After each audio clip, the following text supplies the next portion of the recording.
Previously on Comic Crash.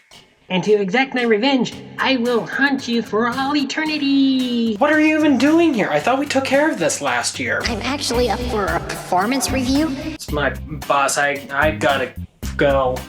You've kept me up all night. I've been up for how long? And This is going to be tougher than I thought. Hey, Psychic, we were expecting your call. How can we align the stars today? yes, hi. I've got a bit of a ghost problem. Well, I don't have a ghost problem. A friend of mine has a ghost problem, and I was hoping that maybe you What could... flavor? What do you mean? What kind of ghost? Yuletide? How many? It's just one. You're lucky. Last caller with a Yuletide problem had 4. Ghostometry 101. Ghosts leave when they get what they want or say what they need to say. Get them to do that, and your problem... Who are you talking to? No one. Well, good. If you're not busy, then maybe we can go ahead and get back to the Christmas comics. It's taking you forever to get through these. Would you say that that's what you want? Yeah, that's what I want. That's why I asked. Okay, let's go ahead and get that done.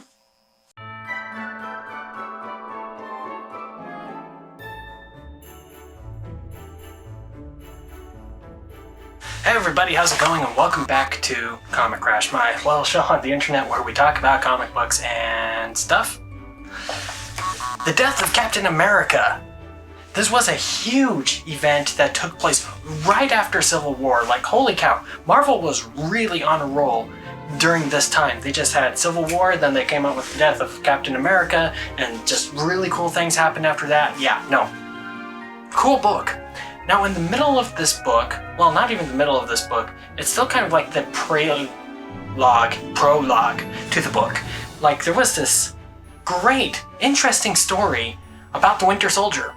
Now, this was a big deal at the time because the Winter Soldier was just fresh coming out of retirement. They finally brought him back into the books. They finally decided that they didn't want Bucky to be dead, and so they made this book. And it's really interesting. Let me go ahead and tell you about it. The book itself is called Winter Soldier Winter Kills. Now, frustratingly, I tried to find the actual loose issue of this, but I wasn't able to, which tells me that, unfortunately for you guys, this book might be pretty rare, but thankfully it is included in the big current in print right now Death of Captain America trade, so you can still find it. The story starts with Bucky just reminiscing all over the place about how great 1944 was when he and Toro, who was the original Human Torch-like sidekick, and Steve Rogers and the Human Torch and Namor, they were all in England during 1944 to celebrate Christmas near the end of World War II. And he's thinking about that, and he's like, oh, things were so great back then, and I had friends, and I had family. Well, I didn't really have family, but I had friends. And then we zoom back to the present day. Now, what's happening in the present day? They're right smack dab in the middle of the big Civil War event. Now, Bucky wasn't really involved in the Civil War event in the comics. He was alive, he was around, but he was doing a lot of Black Ops work with Nick Fury at the time. But this night on Christmas, he declared that he was going to have a day off, and he was going to go around New York City, and he was going to participate in his yearly, or at least it used to be yearly, Christmas traditions. As he's going around though, everything just feels really hopeless. The superheroes are fighting, the regular common citizen really can't do anything about it, and no one is really sure who's right or who's wrong. And Bucky really feels this, and he just feels even more nostalgic for World War II, of all the things to be nostalgic about. While he's on the train heading towards a destination that we don't know, he gets a call from Nick Fury, and Nick Fury calls him up and he's all like, hey, I need you to go do a thing. Okay, what thing? There's a Hydra base, and 3 young superheroes who are trying to prove themselves are going to topple it over. I need you to stop them. Why do you need me to stop a Hydra base. That seems like a terrible plan. We should blow up the Hydra base, right? Not this one. This one, I know where it's located, and I know who's going in and out, and that right there is worth its weight in intel. But I'm going to be late for my thing, and I can't be late for my thing, Nick. Do it. Okay. So Bucky flies across rooftops, doesn't fly, he's the superhero, but he doesn't fly. But it looks like he is. He's trapezing across all of these rooftops and he eventually finds these young superheroes. We have the young Hawkeye, Kate Bishop, we have Vision 2.0, and we have Patriot, who is like this younger superhero that somehow got a hold of Captain America's original shield and became a superhero because of it. Yeah. And they're looking at this Hydra base, they're going to destroy it, they're going to tear it down, and they're going to prove to Captain America's team that they are useful and they can help out during this whole Civil War thing. And Bucky's like, okay. And goes down there and just mops the floor with these guys, right? Like, they have no shot against Bucky.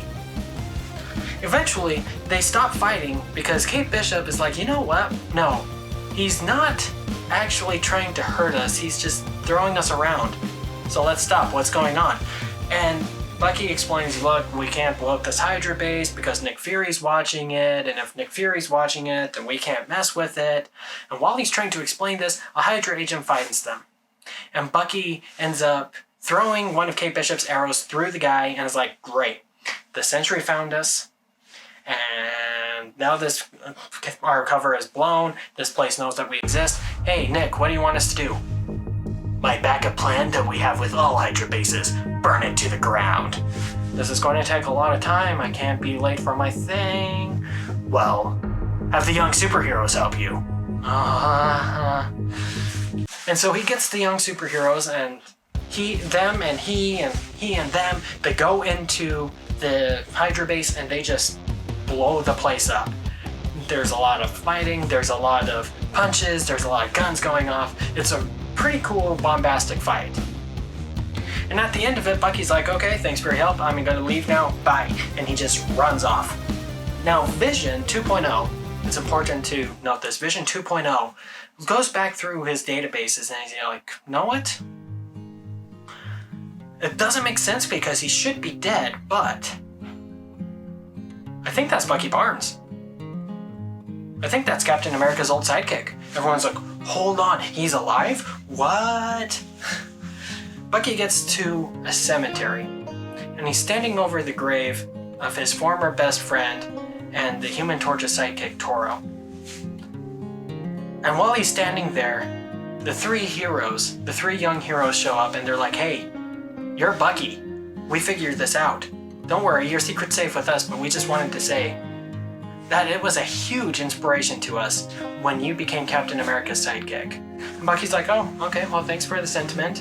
And they're like, what are you doing in the cemetery? He's like, well, for me, Christmas has always been a time to look back at both the good and the bad that have happened in my life. And that's what I'm here to do. I'm here to reminisce. And they're like, wow, that's a weird thing to do on Christmas, but we're going to leave now. And then they leave. And as soon as they leave, Namor shows up.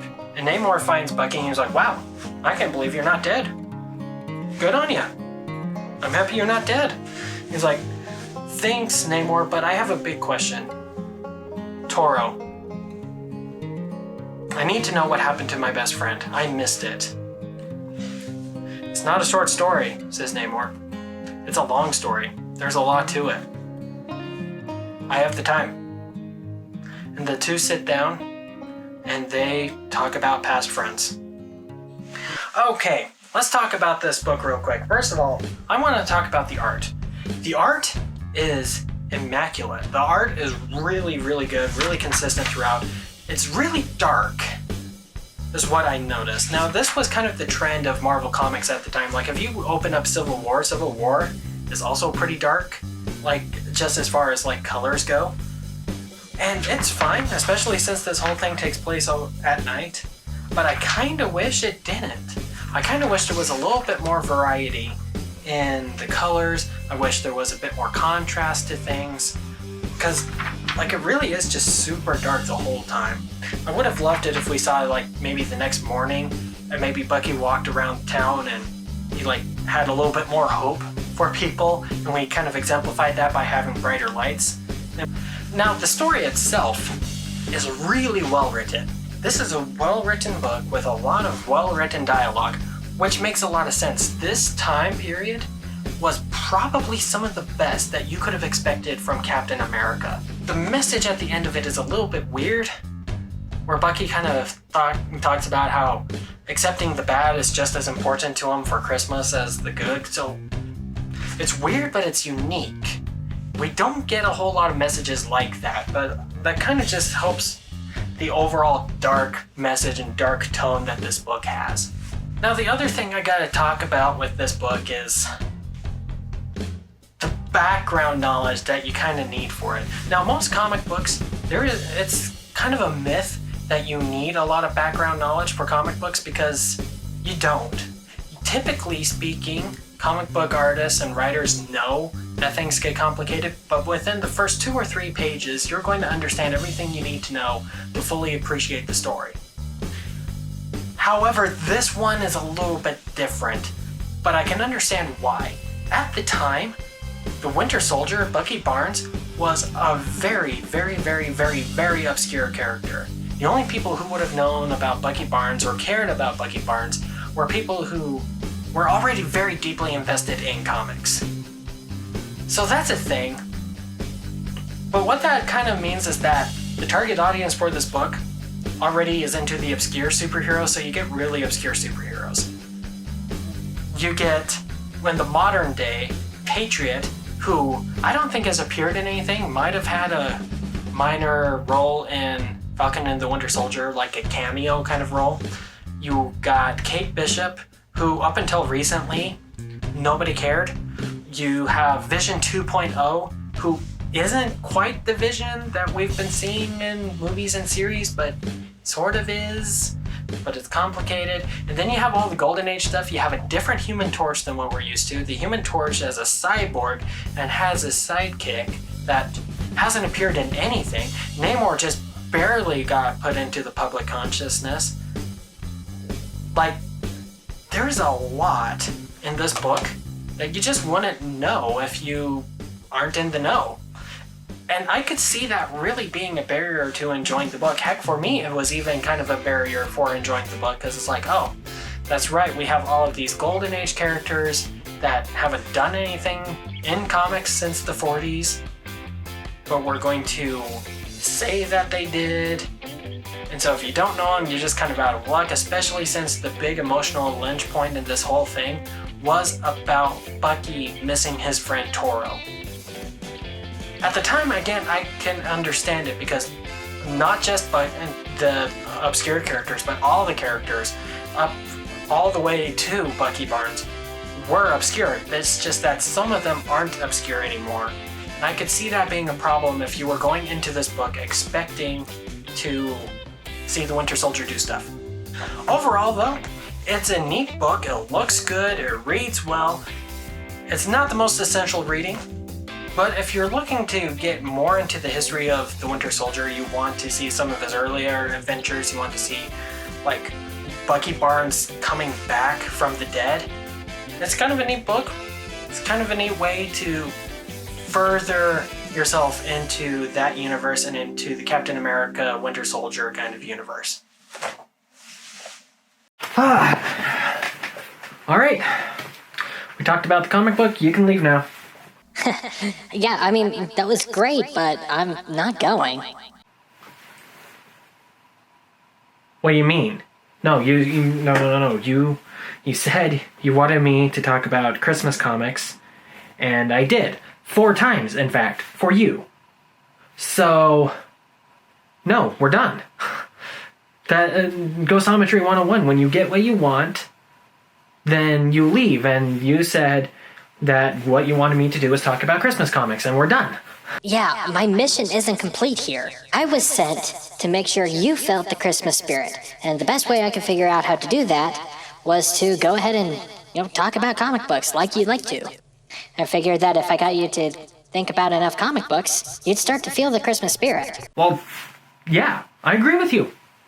I 100% agree with you. I haven't been feeling very holly. I haven't been feeling very jolly. And that's because everywhere I go, there's something outside of my control leeching my time, leeching my energy from me.